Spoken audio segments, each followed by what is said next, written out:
The hum of the deep space array was my only constant companion, a low, resonant thrum that vibrated through the floor plates of the observatory and into the soles of my boots. It was a sound I had come to associate with solitude, with the vast, cold expanse of the void, and with the meticulous work that consumed my every waking hour. I was Marcus, and this isolated dome, perched on a desolate peak, was my sanctuary, my laboratory, my entire world. The night sky outside the reinforced viewport was a velvet canvas dusted with diamonds, an indifferent majesty that stretched beyond comprehension. I preferred it to the daytime, to the intrusive glare of the sun. The night was honest. It revealed the raw, unfiltered truth of the cosmos, and I was here to listen.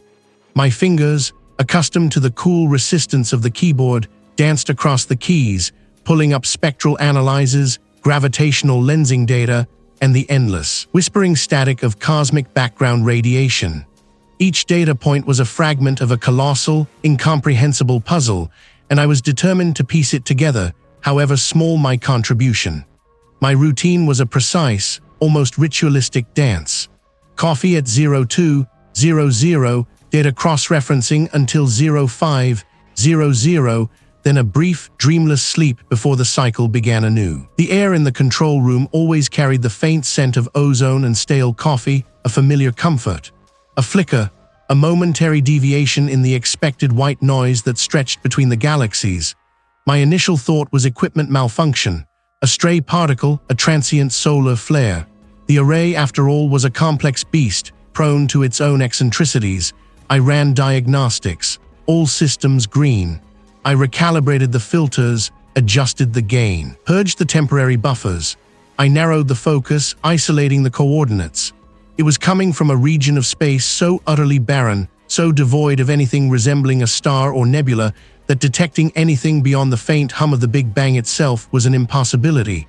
Yet there it was, not a random burst, not a chaotic emission. It was, patterned, a series of pulses distinct and repeated like a cosmic drumbeat. My breath hitched. The usual detached calm that enveloped me during data analysis fractured. I leaned closer to the screen, my eyes tracing the undulating waveform. It wasn't natural. Stellar phenomena, pulsars, quasars, they all had signatures, predictable rhythms, or chaotic, explosive outbursts. This was neither. This was ordered.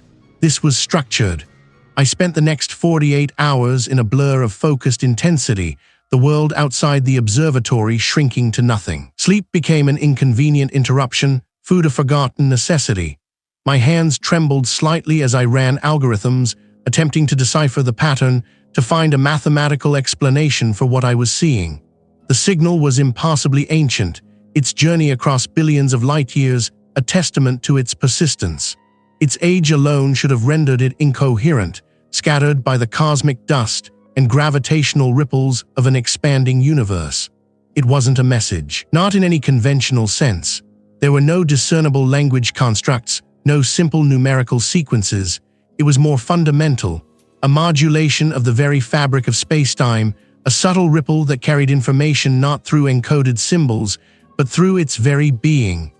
It was like finding a perfect, crystalline snowflake in the vacuum of space, formed without water, without temperature, defying all known physics. The implications began to claw at the edges of my meticulous scientific mind. If this was artificial, then it implied an intelligence beyond our wildest imaginings, one that predated galaxies, one that had mastered the universe on a scale that made our species seem like ephemeral sparks. But it wasn't just the age or the structure that began to unsettle me. It was the feeling it evoked, a deep, primal unease that settled in my bones. The signal was not a greeting. It felt like an imprint, a correction. I tried to find any historical precedent, any fringe theory that might account for such a phenomenon. My search led me down increasingly obscure rabbit holes, far from the familiar fields of astrophysics. I delved into archaic texts, forgotten cultural histories, anything that hinted at patterns or structures that defied explanation. It was during one of these late-night dives into a digital archive of ancient folklore and unexplained terrestrial anomalies that I stumbled upon a reference, almost buried, to a place far from any observatory, far from any recognized scientific interest. The The article spoke of a wheat field maze used for ritual purposes, located in a remote, forgotten corner of the world. It described the maze not as a simple agricultural curiosity, but as an impossibly complex, self-renewing labyrinth, its geometry shifting subtly with each lunar cycle. The description of its intricate, inexplicable design, its cyclical nature, and the sheer wrongness of its existence resonated with the impossible structure of the signal I was now receiving. There was I grasping at straws, desperate for any tether to sanity in the face of the incomprehensible, or had the signal, in its silent, ancient journey, somehow, impossibly, already touched our world in ways we had never understood. The hum of the deep space array, once a comforting drone, had become a relentless companion, a low, resonant thrum that vibrated through the floor plates of the observatory and into the soles of my boots. It had been a sound I associated with solitude, with the vast, cold expanse of the void, and with meticulous work. Now it was the backdrop to an impossible problem. The signal. It was still there, a persistent, structured pulse within the static void. I had spent days, or was it weeks, hunched over the consoles, my fingers flying across holographic interfaces, manipulating spectrographs and waveform analyzers. The air in my small office, usually crisp and cool, had grown thick with the scent of stale coffee and my own nervous perspiration. My eyes burned, gritty and red-rimmed, from staring at screens that displayed sequences of data unlike anything I had ever encountered. My initial excitement had curdled into a peculiar blend of scientific awe and profound unease. This was deliberate, too deliberate. Its patterns were too intricate, its repetitions too precise. I ran algorithm after algorithm, trying to classify it, to fit it into any known astrophysical phenomenon. Every single attempt failed. The signal defied categorization, a ghost in the machine of the cosmos. I started to focus on the internal structure, zooming past the superficial oscillations into the granular layers of its composition. What I found there made the fine hairs on my arms stand on end. There were nested symmetries, fractal arrangements that stretched beyond the capacity of any natural process I understood. It wasn't just a simple repeating sequence. It was a language, or something akin to one, built upon principles that seemed to mark the very foundations of physics I had dedicated my life to. Sleep became a luxury I couldn't afford. The world outside the observatory's shielded walls ceased to exist. All that remained was me, the consoles, and the ceaseless, silent broadcast from the blackness between galaxies. I felt a growing pressure behind my eyes, a dull ache that resonated with the low thrum beneath my feet. My jaw was perpetually clenched, a knot of tension that refused to loosen. The signal's complexity wasn't just mathematical. It hinted at a profound, alien aesthetic. It wasn't random, it wasn't noise. It was art, or perhaps a blueprint, rendered in frequencies and amplitudes. I began to chart its internal connections, mapping the relationships between its constituent parts. It was like trying to decipher an alien script without a Rosetta Stone, but the script itself seemed to be dictating the rules of its own grammar as I went along. Each newly discovered pattern didn't simplify the task. It only deepened the mystery, revealing new layers of impossible sophistication. One evening, as the pale, anemic light of dawn began to seep through the small, reinforced window of my office, I stumbled upon a particularly complex sequence. It wasn't just a sequence of pulses, it was a design, a topology. My breath hitched in my throat. On the screen, rendered in shimmering green lines, was a diagram of interlocking pathways, twisting corridors, and dead ends that seemed to fold back on themselves. It was not a flat image, but something that implied 3, even 4 dimensions, constantly reconfiguring. The image on the screen, abstract and digital, resonated with something deeply unsettling from my past. I rubbed my temples, trying to shake the sudden intrusion, but it clung. The intricate non-Euclidean geometry of the signal's internal structure began to evoke a specific, forbidden place. I saw, with startling clarity, the aerial view of a vast expanse of tall, golden stalks, meticulously cut and arranged into an impossibly elaborate pattern. It was a place I had only ever seen in hushed, grainy photographs unearthed from obscure archives, a wheat field maze used for ritual purposes. The lines on my screen, the data patterns, mirrored the labyrinthine complexity, the purposeful misdirection of those ancient, earthbound designs. The hair on my neck bristled. My hands, usually steady, trembled as I zoomed in further, searching for discrepancies, for an explanation. But the resemblance was too strong, too uncanny. The signal wasn't just complex, it was familiar in a way that screamed wrongness. It felt like a key, but to what door? My eyes darted around the quiet office, suddenly feeling too small, too vulnerable. The low thrum of the array, once a comfort, now felt like a predatory purr. Had I been decoding a message, or had I been drawn into something? It felt as though it was not I who was studying the signal, but the signal that was studying me. What was I truly unraveling in the silent, structured hum from the deep? And what did it want me to find? The relentless hum of the deep space array had burrowed beneath my skin, a low, resonant thrum that vibrated through the floor plates of the observatory and into the soles of my boots. It was no longer the comforting drone of scientific endeavor, but a persistent echo of the impossible, a sound that had grown teeth. My sleep had become fractured, littered with fleeting images of geometric patterns that shifted just beyond recognition, like shadows cast by a light source that didn't exist. Each time I closed my eyes, the signal's cadence seemed to pulse behind my eyelids, a silent, rhythmic pressure. I had tried to make sense of it, to force the data into the neat, predictable boxes of astrophysics. But it resisted, sneering at my equations, mocking the very foundations of the universe I thought I knew. The signal was too old, too structured, too deliberate. It spoke of a consciousness that predated stars, a mind that had sculpted order from the primordial chaos before our sun was even a whisper. My colleagues, when I dared to hint at the anomaly, offered polite skepticism, their eyes sliding away from mine, their smiles a little too fixed. They spoke of instrument malfunction, of cosmic noise, of my increasing isolation. They didn't hear the hum, not like I did. They didn't feel it in their bones. The isolation became a crucible. I stopped eating regular meals, my coffee intake spiraling into a desperate attempt to outrun exhaustion. My office, once a sanctuary of order, became a battlefield of printouts, charts, and theoretical scribbles, each one a failed attempt to rationalize the irrational. The familiar comfort of scientific methodology had turned to ash in my mouth. I needed something else, something older. My search began subtly, a widening of my research parameters. I delved into fringe theories, into forgotten histories, into the dusty corners where science brushed against myth.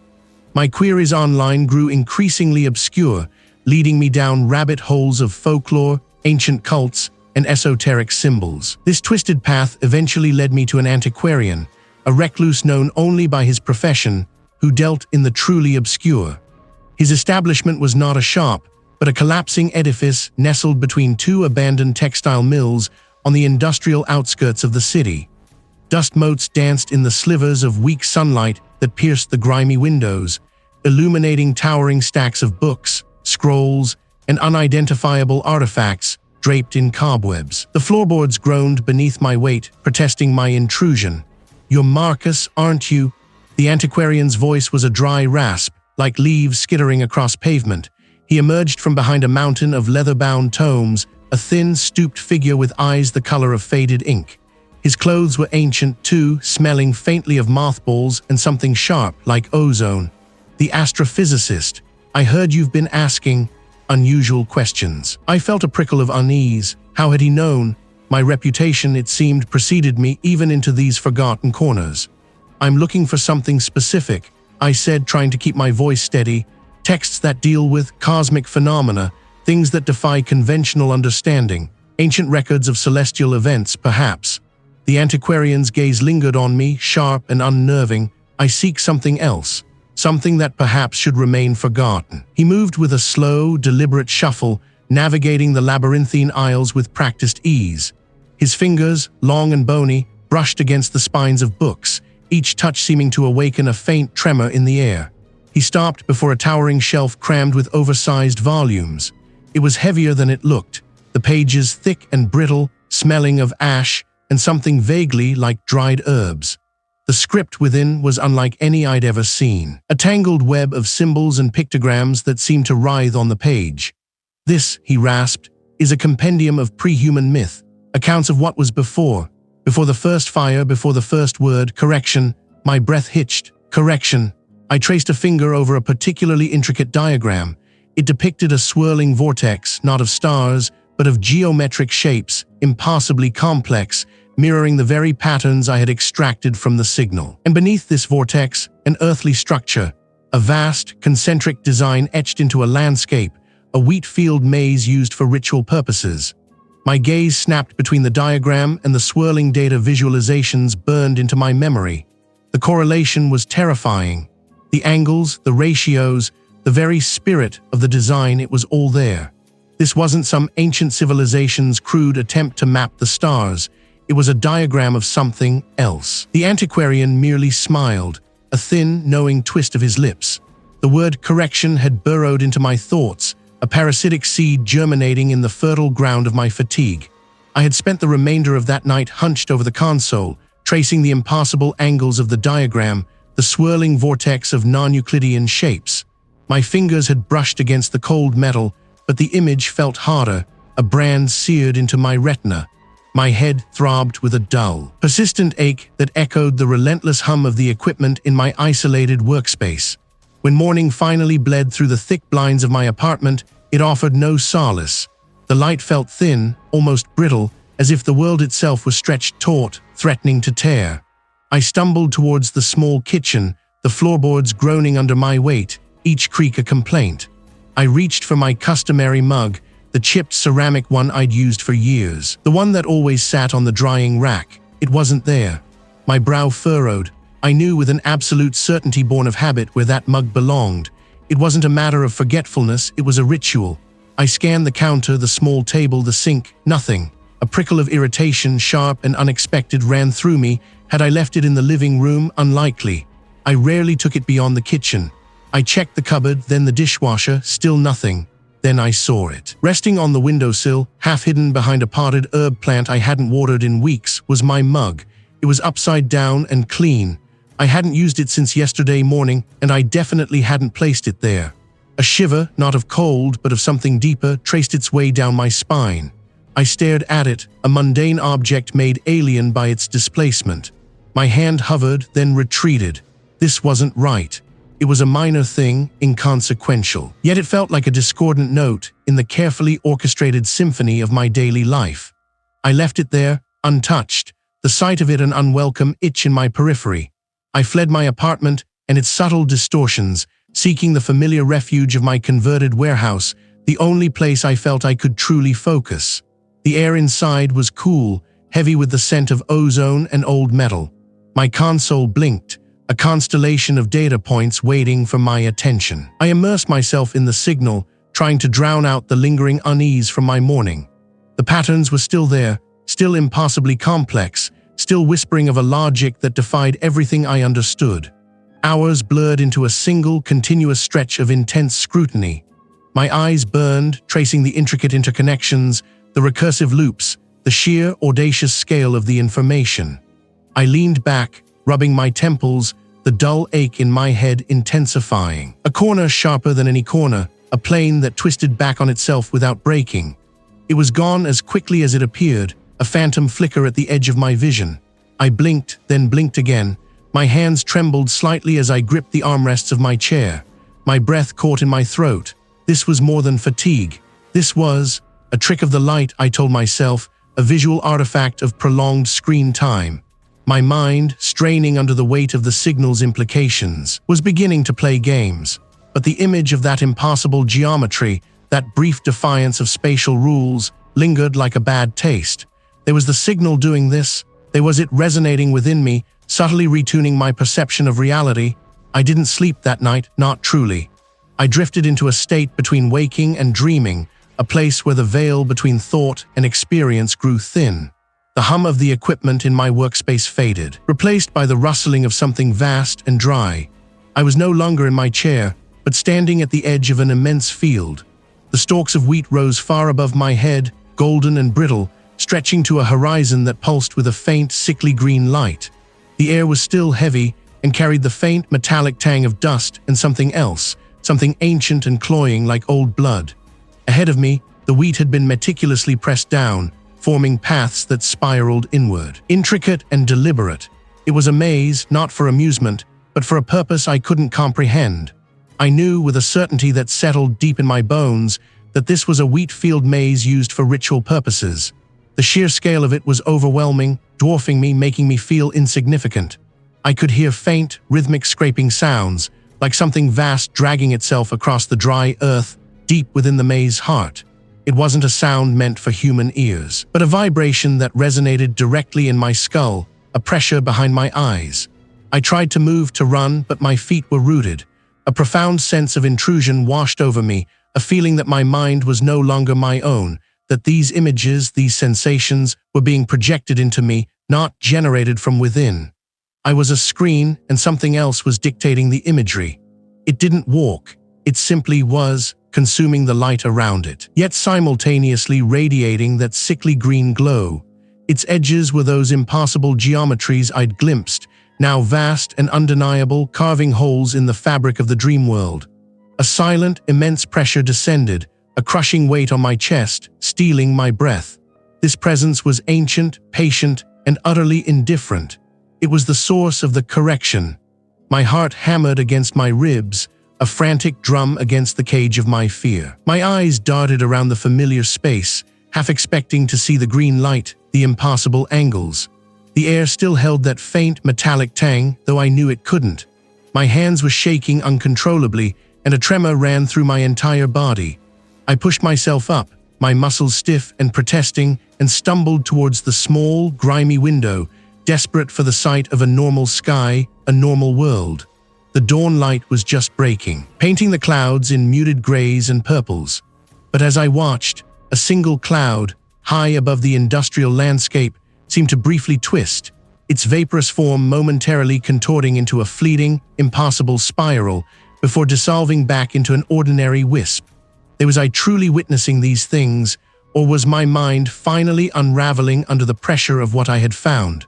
My fingers had brushed a faint warmth from the screen, an imagined heat from the sheer impossibility of the image. My mind, usually a fortress of logic, felt like a hollowed-out cavern, echoing with alien geometries and the whispered threat of fundamental alteration. Sleep offered no respite, only fragmented visions of structures that defied perspective, of stars winking out like forgotten embers.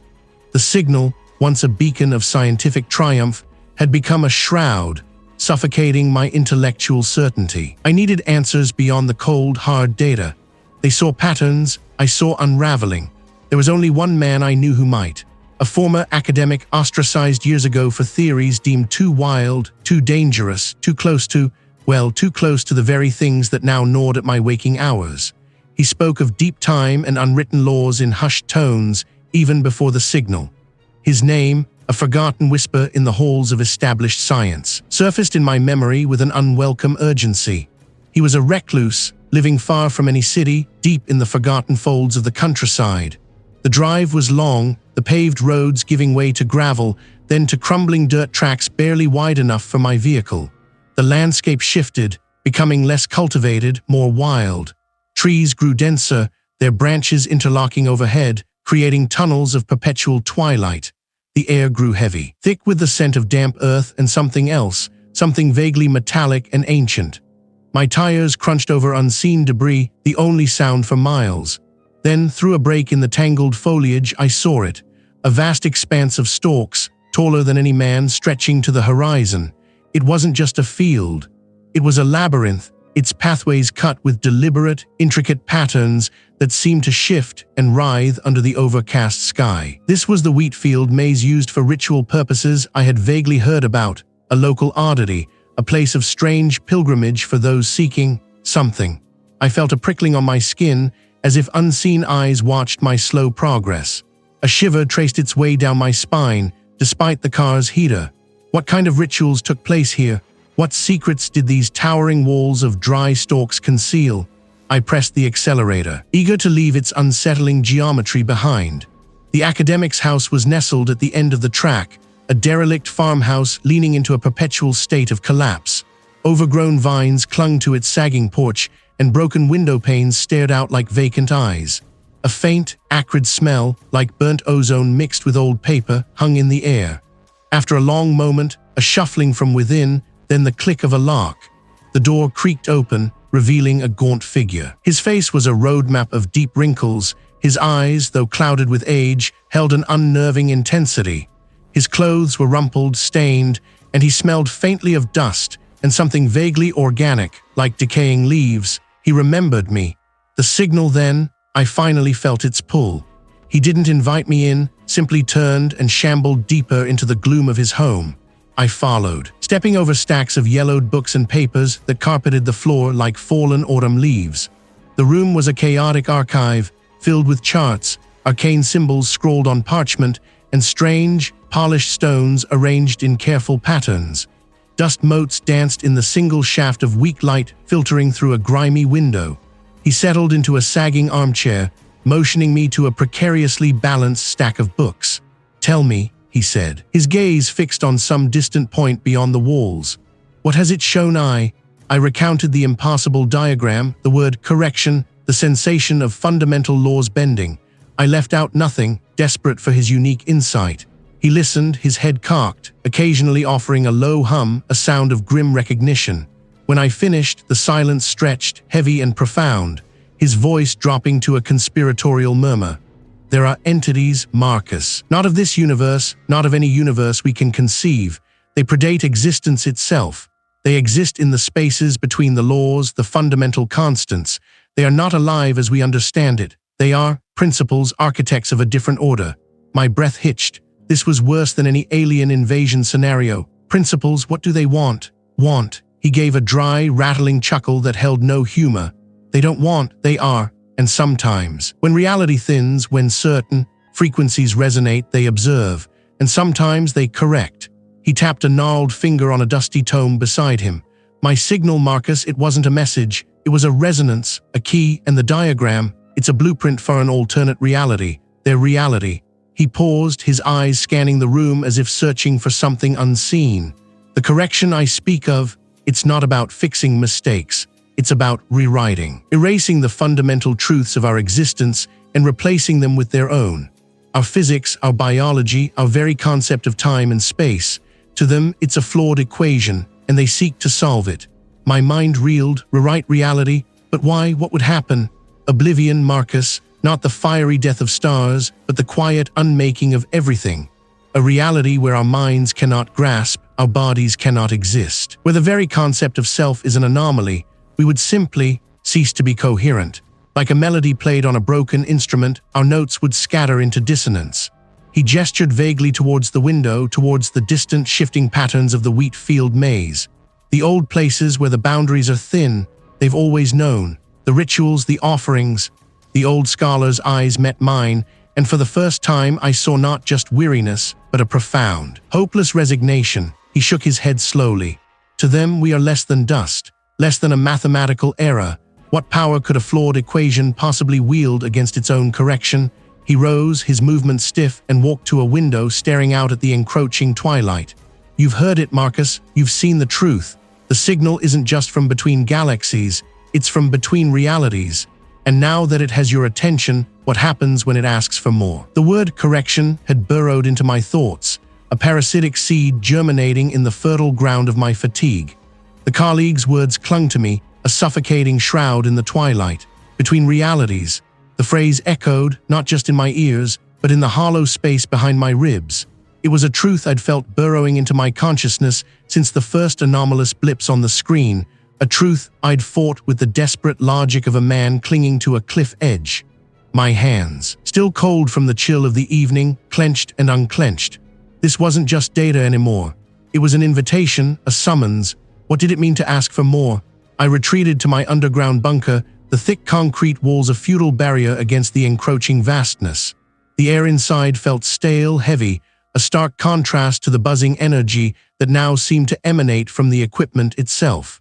The signal, once a mere series of complex mathematical patterns, had begun to shift in my perception. It pulsed. It vibrated. I spent hours, then days, hunched over the main console, my fingers flying across the holographic interfaces, attempting to untangle the intricate weave of its structure. The exhaustion was a dull ache, but the determination, a frantic fire, kept me going. Sleep felt like a betrayal, a loss of precious time. The signal wasn't just emitting. It felt like it was projecting. My eyes, gritty and bloodshot, traced the undulating waveforms. There was a rhythm to it, a subtle shift in frequency that didn't conform to any known astrophysical phenomena. It was too precise, too deliberate. I started feeding it into new interpretive algorithms, ones I designed in a feverish blur, trying to map its patterns onto linguistic structures, musical scales, anything that could give it a familiar shape. The raw data, when transposed, began to coalesce, not into words, not into notes, but into something far more ancient and fundamental. A resonance, a hum. Then it happened, a specific sequence, one I dismissed as noise before, repeated, but this time it was different. It felt like a question, an inquiry directed solely at me. My breath hitched. A prickle ran down my spine. I adjusted the parameters, isolating that specific sequence, amplifying it. The hum intensified, vibrating not just through the speakers, but deep within my skull. It was a frequency that bypassed my ears entirely, resonating in the very marrow of my bones. It was a song, not a melody I could hum, but a symphony of raw cosmic intent, woven from the fabric of dimensions I couldn't comprehend. Each note was a concept, each chord a terrifying revelation. I could feel fragments of its purpose seeping into my mind, not through comprehension, but through osmosis. It spoke of correction, of refinement, of unraveling. My stomach twisted into a hard knot. My hands began to tremble, betraying the calm I desperately tried to project. This wasn't a discovery, it was an encounter. The song was a vast, terrible tapestry, and I was being drawn into its weave. It showed me glimpses of existence not as we knew it, but as it should be. A reality stripped bare, reduced to its most primal, terrifying elements. Our universe, our laws, our very understanding of time and space were merely flaws, imperfections to be smoothed away. And I, Marcus, had somehow tuned into its frequency, making myself a conduit. But what did a cosmic entity want with a witness? The relentless pressure of the song became unbearable in the bunker. It felt too contained, too focused, like a predator stalking me in a confined space. I needed air, I needed distance, or perhaps I simply needed to follow the inexplicable pull that had begun to manifest. The signal, the song, was guiding me, not with explicit directions, but with a subtle, insistent tug on my awareness. It was a whisper in the back of my mind, a persistent image of rustling stalks under a bruised sky. I found myself driving, the city lights blurring into a meaningless smear behind me. The further I went, the clearer the mental image became. It led me to a desolate stretch of countryside, where the air was thick with the scent of damp earth and dying vegetation. The sign at its entrance, faded and weathered, seemed to mock my scientific sensibilities. A cold wind whipped through the dry stalks, creating a rustling chorus that seemed to mimic the song still resonating in my mind. I stepped into the maze, the wheat rising above my head, swallowing me whole. The world outside vanished. The air grew heavy, thick with the smell of decay and something else, something metallic and ancient. Every rustle, every creak of the stalks felt like a living thing moving just beyond my sight. The song inside me swelled, no longer an abstract concept but a tangible presence pressing against my skull. It wasn't just revealing its purpose now, it was demanding something. But what could I, a single man lost in a field of dry wheat, possibly offer an entity that sang of unmaking reality itself? It was a truth I'd felt burrowing into my consciousness since the first anomalous blips on the screen, a truth I'd fought with, but now it felt less like a theory and more like a physical pressure, a cold hand pressing against the back of my skull. I found myself staring at the wall in my study, not seeing the peeling paint or the faint water stain, but something else entirely. A subtle shimmer, a distortion in the air that seemed to ripple like heat haze, yet the room was cool. It wasn't just my vision playing tricks. I could feel it, a faint vibration in my teeth, a frequency just beyond the threshold of hearing that set my nerves on edge. The air itself tasted thin, metallic, like static electricity just before a storm. My fingers, tracing the invisible tremor, felt the wall shift, not physically, but as if its solidity were merely a suggestion. Was the plaster breathing, or was it me? Days blurred into a single, stretched-out moment of hyper-awareness. Sleep offered no reprieve, only a deeper plunge into the entity's influence. I started avoiding mirrors, avoiding windows after dusk. The simple act of pouring coffee became a monumental task, my hands trembling, convinced the mug would dissolve into a cascade of impossibly sharp shards. The paranoia was a physical weight. Every creak of the floorboards, every distant siren, became a signal, a coded message meant for me. I started to check the locks repeatedly, not just on the front door, but on every cabinet, every drawer, as if the very air could open them. I knew it was irrational, but the impulse was overwhelming, a frantic itch under my skin. I would stand for minutes, listening, trying to discern if the rustling outside was merely the wind or something else, something vast and patient, breathing just beyond my perception. I pressed my palms against my eyes, trying to force the world back into its proper place, but when I opened them, the shimmer was still there, a constant, unsettling hum at the periphery of my sight. I don't remember leaving my house. One moment I was huddled in my armchair, the glow of the signal data a phantom echo in my mind. The next, the air was thick with the scent of damp earth and something else, something vegetal and sweet, yet deeply unsettling. My feet crunched on dry stubble. Above me, sky was a bruised purple, the sun already dipped below the horizon, but a strange, unnatural light still clung to the edges of the world. I was standing at the entrance to a place I had only ever seen in hazy, half-forgotten local news segments, the wheat field maze used for ritual purposes. They were taller than any wheat I'd ever seen, their golden heads heavy, almost bruised, as if they had absorbed too much sunlight or something far older. The entrance path was worn, a narrow trench carved into the earth, leading into the heart of the labyrinth. Why was I here? What drew me to this place, so far from the sterile confines of my research? I stepped inside. The air immediately grew heavy, muffling sound. The paths twisted, sharp angles giving way to sudden, dead-end turns. I felt utterly disoriented within minutes, the sense of direction dissolving like sugar in water. The ground beneath my worn shoes felt soft, yielding, as if I were walking on a layer of ash. I could smell something else now, too, not just the wheat, but a faint, metallic tang, like old blood mixed with ozone. Each turn presented a new, unsettling tableau. The stalks seemed to lean in, their bristly heads brushing against my cheeks, a dry, uncomfortable caress. I saw shapes in the corners of my eyes, tall, impassibly thin figures standing just behind the wheat, only to vanish when I snapped my head around. Was I alone here? I had to be, not the rustling of the wheat, but actual words or something like them. They were formless, shapeless, yet they resonated in my very bones. Empty, unmade, correct. They pulsed, a low thrumming that was both inside my head and echoing from the very earth. The paths of the maze began to shift. A turn I was certain I just passed was gone, replaced by a solid wall of stalks. The ground undulated slightly, a slow, sickening heave that threatened to spill me off my feet. My knees buckled. I pressed my hands into the soil, feeling the grit, trying to anchor myself to something real. A vision flared. The wheat stalks, for a horrifying moment, transformed.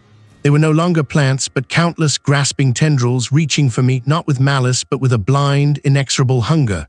It wasn't just the maze, it was everything. My own body felt alien, a collection of borrowed sensations. A temporary vessel. I scrambled backward, tripping over my own feet, the taste of dirt filling my mouth. The tendrils receded, the wheat returned to its normal, albeit still unsettling, form. But the vision had branded itself onto my mind. The world felt thin, translucent, a veil easily torn. There was anything real, there was I even here.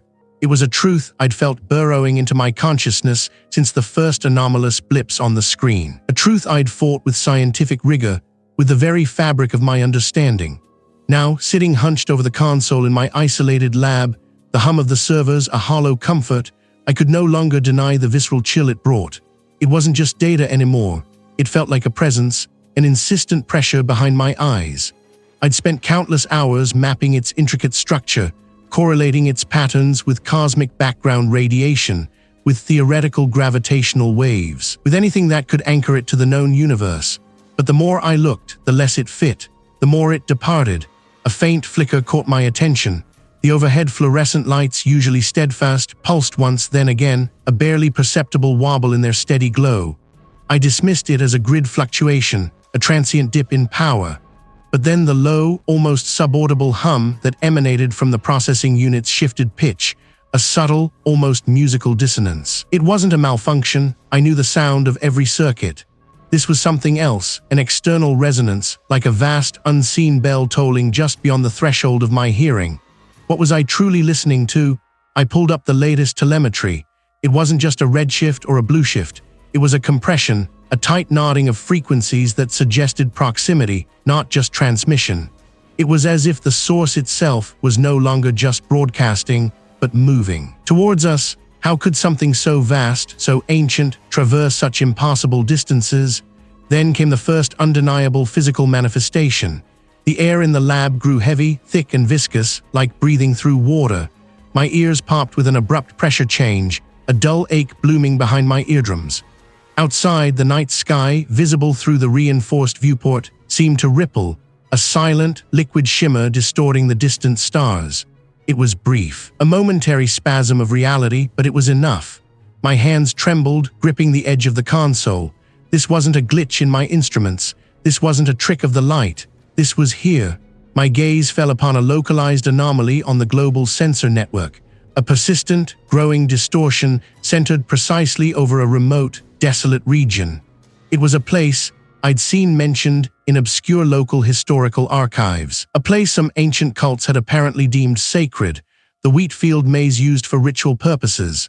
The signal's intensity, the resonant hum, the strange pressure anomalies, they all converged there. It was a beacon, a point of entry, or perhaps a focal point for the entity's expanding influence. My stomach churned, a knot of icy fear and a desperate scientific curiosity warring within me. I had to go. I had to see.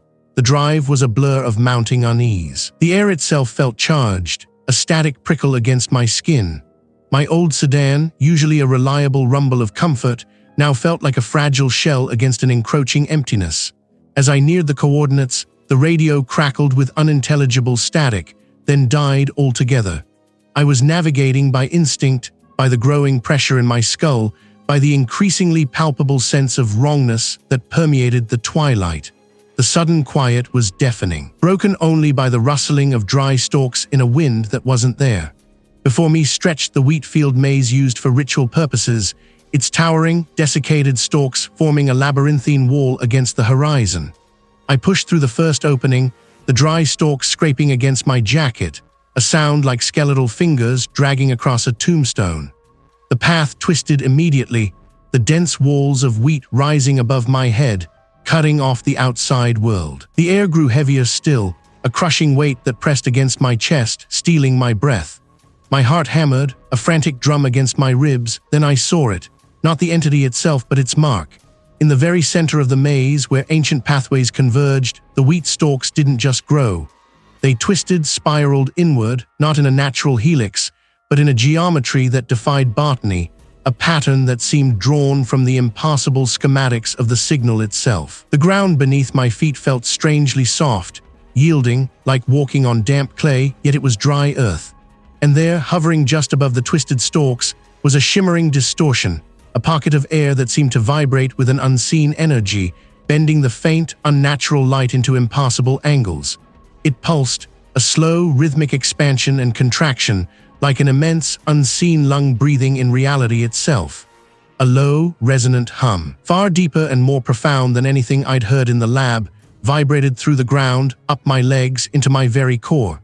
It wasn't sound, it was a sensation, a frequency that resonated with my bones, with the liquid in my skull. I felt my vision blurring, the edges of the wheat field maze dissolving into shimmering uncertainty. The air here tasted of ozone and something else, something metallic and utterly alien. What was it trying to do to this place?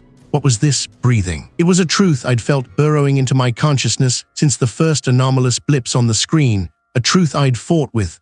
But now it was a weapon. I had to wield it, no matter how sharp its edge might be against my own reputation. My hands, surprisingly steady, gathered the printouts, the spectral analyzes, the impossible patterns that defied every known astrophysical constant. The data was there, undeniable, a grim tapestry woven from the void. I had to show them. I had to make them see. A senior colleague, Professor Albright, sat at the head of the polished table, his expression a polite mask of expectation. Across from him, a representative from the funding committee, a woman whose eyes held the weary glint of someone who'd heard too many ambitious, half-baked proposals. I cleared my throat, the sound a dry rasp in my ears. My carefully constructed presentation began with the familiar, the quantifiable, the deep space probes, improved sensitivity of our arrays, the meticulous calibration. I built my case slowly, methodically, just as I had built my career. Then came the pivot, the anomalous signal. I displayed the spectrograms, the intricate, non-random sequences that pulsed from the impossible distances between galaxies. "It's structured," I explained, my voice gaining an urgent tremor despite my efforts to control it. "Impossibly ancient. It's not natural background radiation. It's deliberate." I watched their faces. Professor Albright's brow furrowed, a flicker of scientific curiosity still alive behind his spectacles. The funding committee representative merely adjusted her blazer, her gaze unreadable. I showed them the deviations, the mathematical impossibilities, the way the signal seemed to warp known physical laws in its interpretation, not just within our instruments, but within the very fabric of the data itself. And that predates everything we know, one that is, attempting to assert a new order, to correct existence. I paused, letting the words hang heavy and grotesque in the stale air. Professor Albright leaned forward, his hands clasped. "Marcus, this is extraordinary, and I understand the implications I read drawing, but correct existence, that's a leap even for the most speculative astrophysics." The funding representative finally spoke, her tone flat. "Dr. Marcus, are I suggesting some form of cosmic designer? After all this time, all this funding, are we to believe I've discovered God?" A humorless smile touched her lips. This wasn't a god. This was something far older, far more alien than any human conception of divinity. "No," I insisted, pushing a new set of charts across the table. "Not a designer, a remodeler. It's unraveling the fundamental constants, twisting them into new forms. I've seen localized anomalies, echoes of this influence, even here on Earth." I spoke of the peculiar energetic signatures I'd detected, faint but consistent, emanating from a place I'd been observing, a curious geographical anomaly. "There's a specific site," I pressed, my fingers tracing a point on a satellite image projected onto the screen, a vast, intricate pattern visible only from above. A wheat field maze used for ritual purposes. The energy readings they are out of sync, as if reality itself is thinner, more pliable. The patterns within the maze, they resonate with the signal's internal structure. Professor Albright's polite mask began to crack. He exchanged a glance with the funding representative, a look of shared professional concern. "Marcus," he said, his voice softer now, almost paternal. "I've been working under immense pressure. This project, it's been my life for months. Perhaps I risk seeing connections where there are none. A wheat field maze, however unusual, is hardly evidence of cosmic restructuring. But the readings," I pleaded, my voice cracking, "the data aligns." The funding representative cleared her throat. "Marcus, we appreciate my dedication, truly, but these claims, they are unscientific. They border on delusion. We invest in verifiable science, not speculative fiction, however well researched." My breath hitched. Delusion, the word hung in the air, a bell tolling my isolation. "This is the truth, a truth that will unravel everything. Don't I understand? It's coming for us all. It's already here, between realities shaping our own." Professor Albright stood, signaling the end of the meeting. His voice was firm but tinged with a carefully modulated sympathy. "Marcus, I'm recommending I take an immediate leave of absence.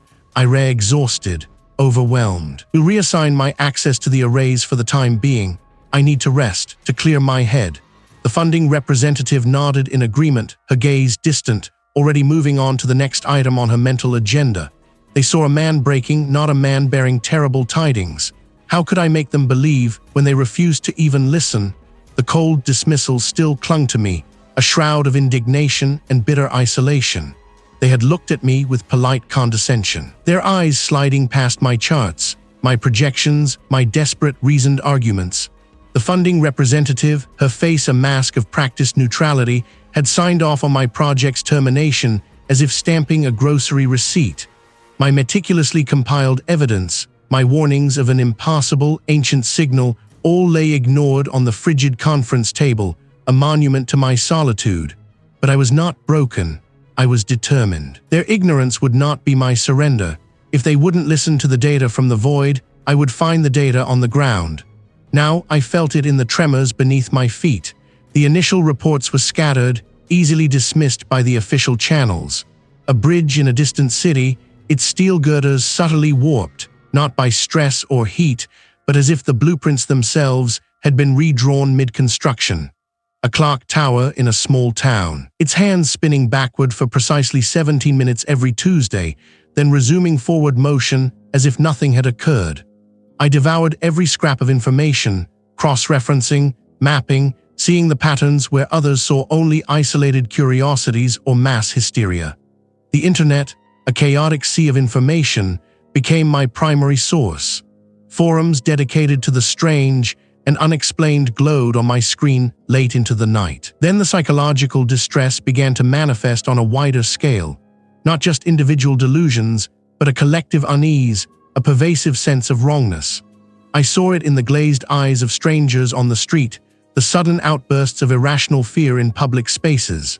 A colleague, a quiet man who processed astronomical images, started muttering about the folds and the inverted spaces he saw in the star fields, his usually precise hands trembling as he spoke. He disappeared 2 days later.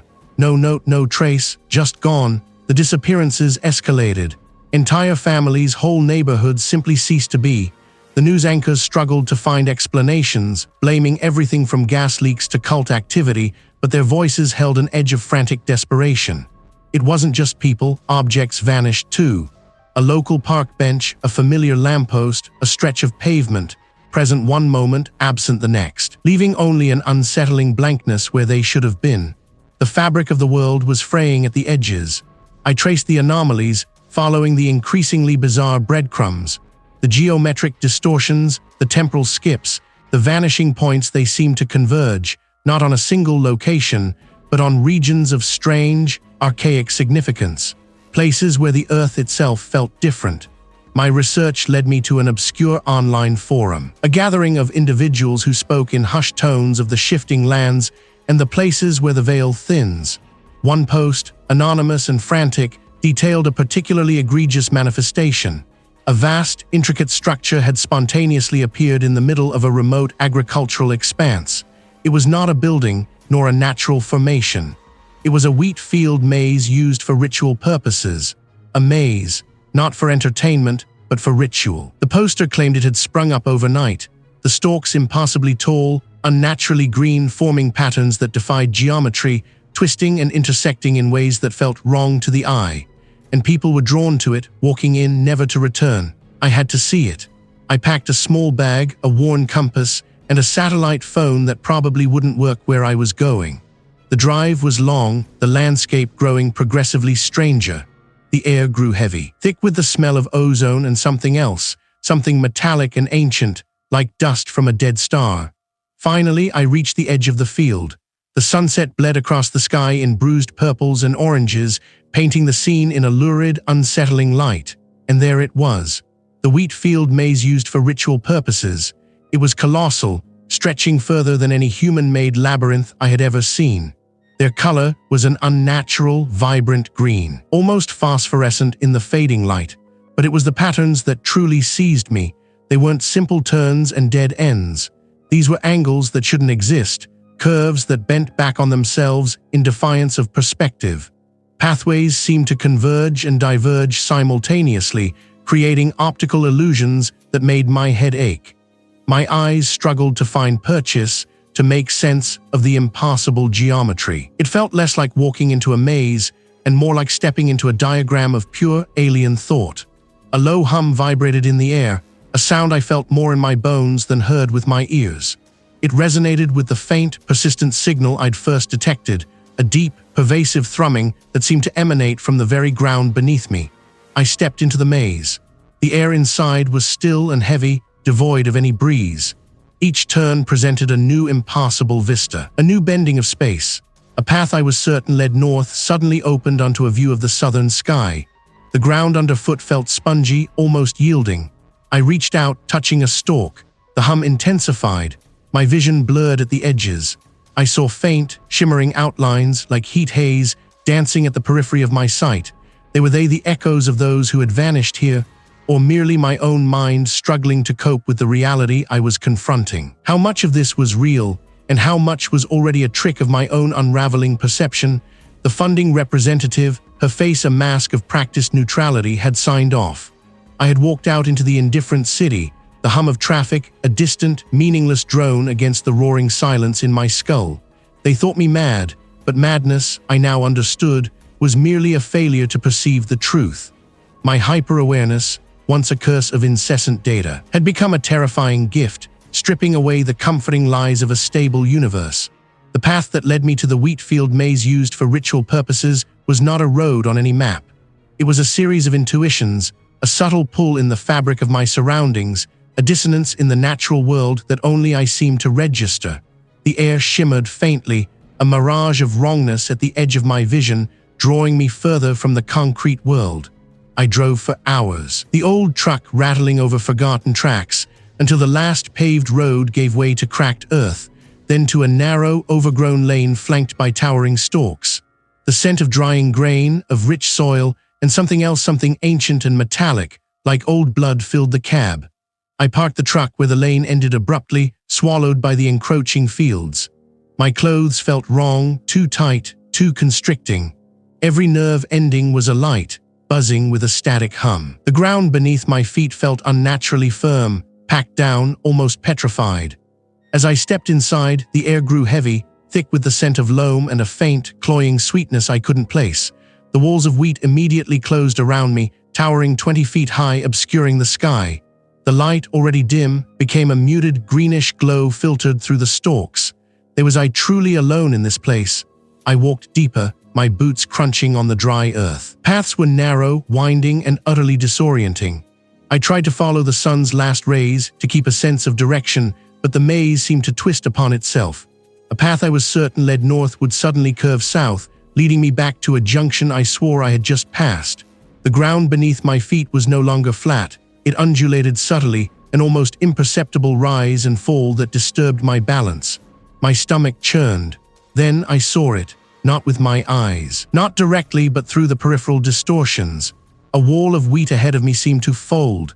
It didn't bend or sway, it inverted, a section of it appearing to sink inward while simultaneously bulging outward, defying all spatial logic. My breath hitched. I squeezed my eyes shut, then opened them. The wheat was normal again, swaying gently, but the impression remained, a phantom limb of perception.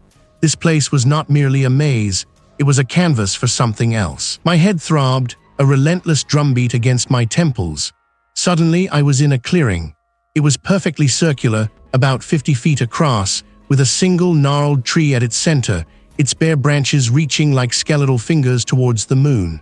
The ground here was black, scorched, and utterly devoid of life.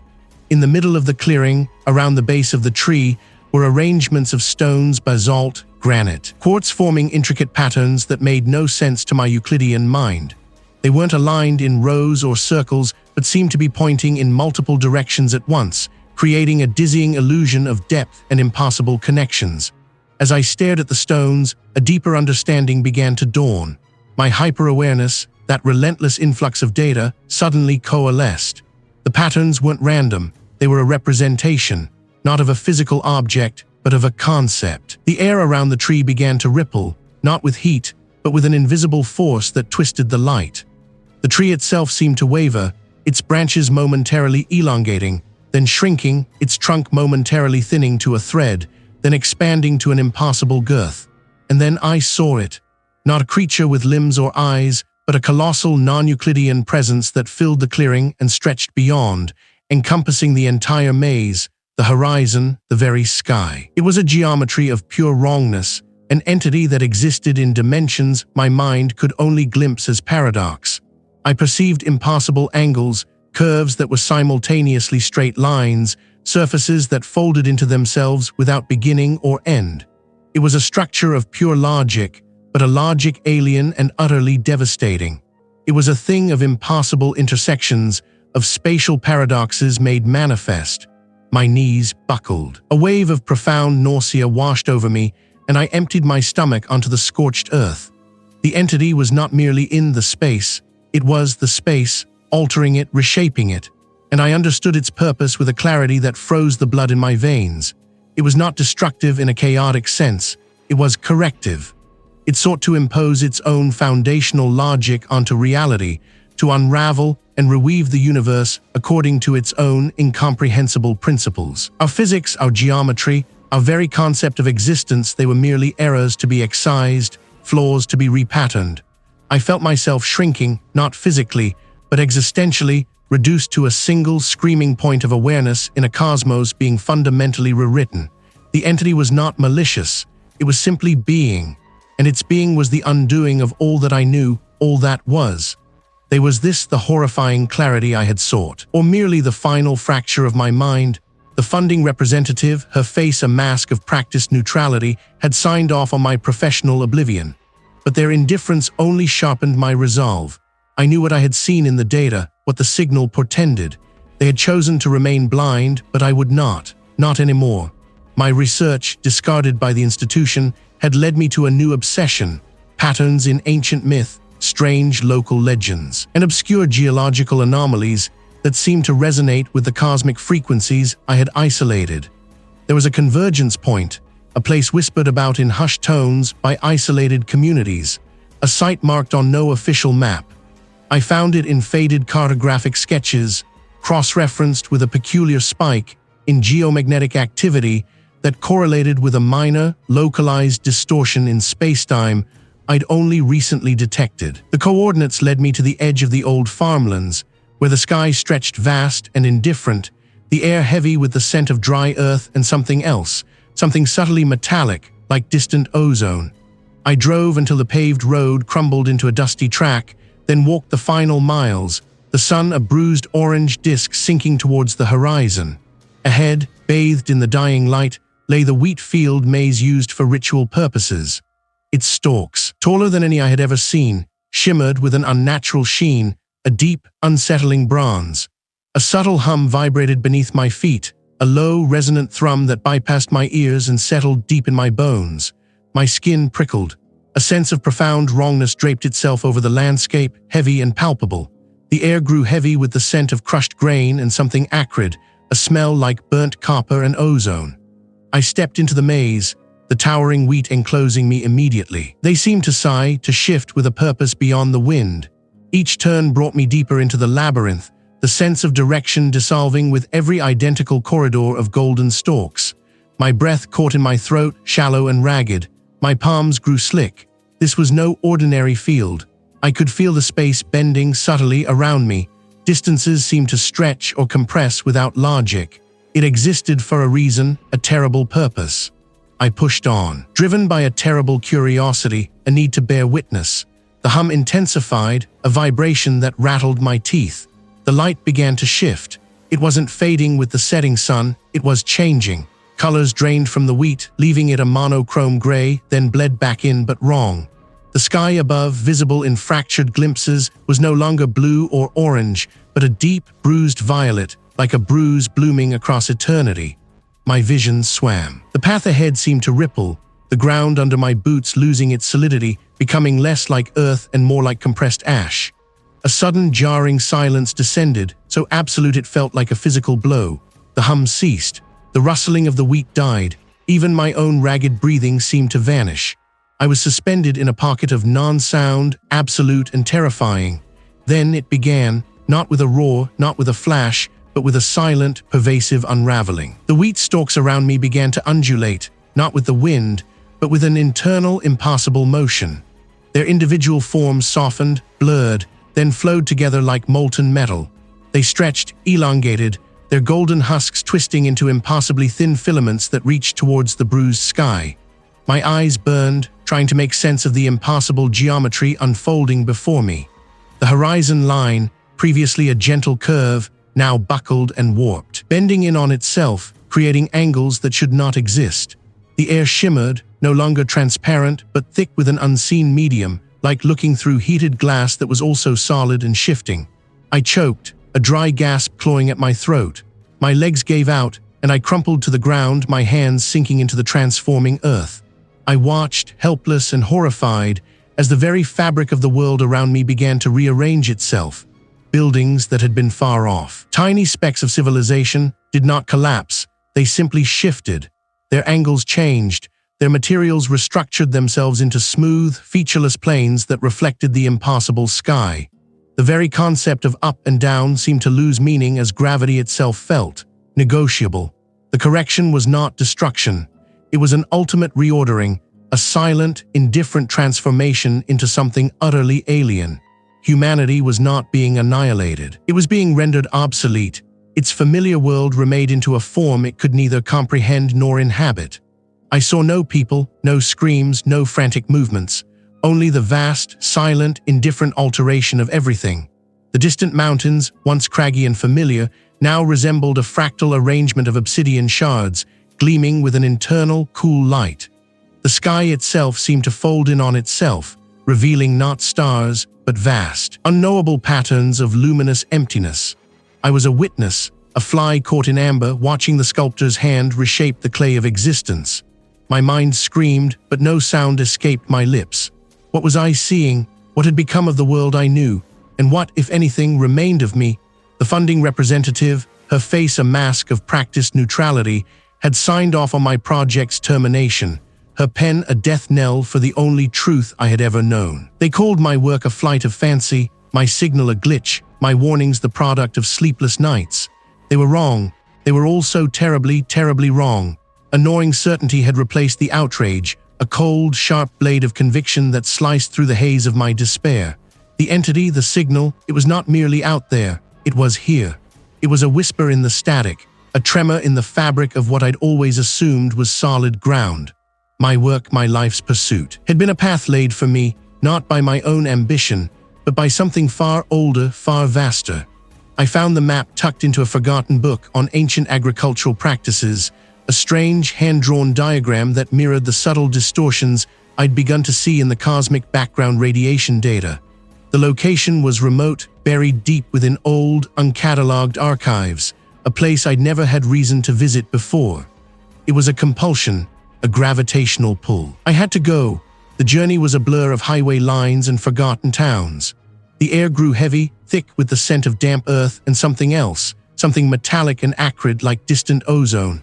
My hands, usually steady, trembled on the steering wheel.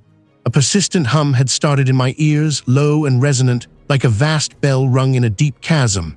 It vibrated not just in my eardrums, but in my teeth, my skull, my very marrow. This was not a physical sound. It was an imposition. I arrived at dusk. Before me stretched the wheat field maze used for ritual purposes. The air here was strangely still, yet alive with unseen movement. The maze itself was not merely a field of tall crops. It was sculpted, its pathways intricate and unnervingly precise, forming geometric patterns that seemed to shift and reform in my peripheral vision.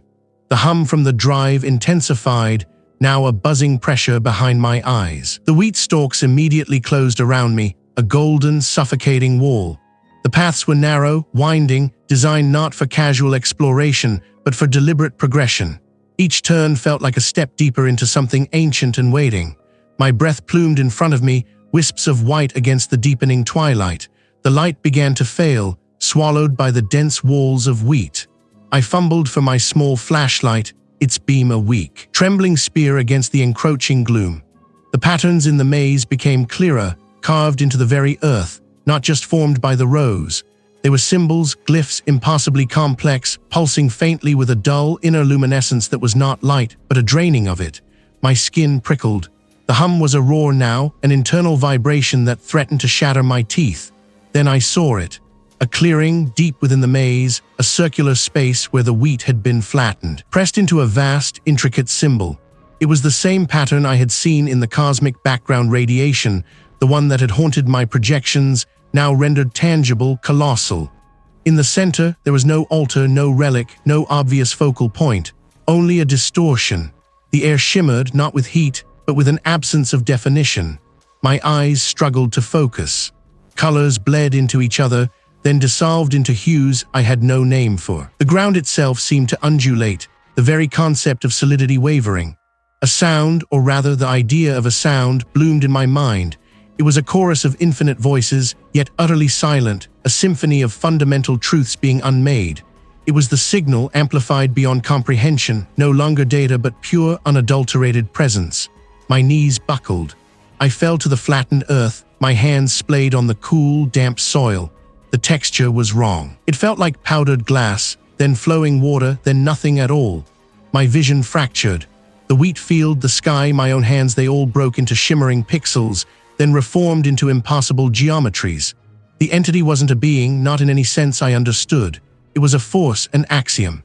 It wasn't correcting reality, it was reality manifesting its true, unburdened form. My understanding, my very framework of existence, was a fragile construct, a child's drawing against an infinite, indifferent canvas. The laws of physics, the constants of the universe, they were not being altered. They were being revealed as temporary illusions, flimsy veils over a deeper, more fluid truth. The signal wasn't a message, it was a resonance, a slow, inevitable hum that dismantled the false reality around me. I looked at my hands, and they were not my hands. My identity, my memories, my name Marcus, they were dissolving, threads unraveling from a tapestry that never truly was. What replaced them was a vast, quiet understanding, a dissolution into the fundamental, incomprehensible order. The wheat field maze, the earth, the very air around me began to ripple, not like water, but like the visual representation of a sound wave, expanding into an infinite, silent scream. The golden stalks stretched, elongated, then twisted into forms that defied botanical classification. They became conduits, extensions of the pattern in the clearing, pulsing with that same inner, light-draining glow. I was not dying, I was becoming. I was becoming the hum, the resonance, the infinite, silent chorus. My consciousness, once a singular point of light, diffused, spreading outward, a mere ripple in a vast, indifferent ocean. I was no longer Marcus. I was a vibration, a note in a cosmic symphony of unmaking. Was this what they meant by oblivion? Or was this merely the beginning of a different kind of existence, one where the self was a forgotten dream, and the universe was a canvas constantly being painted and erased by an unseen hand?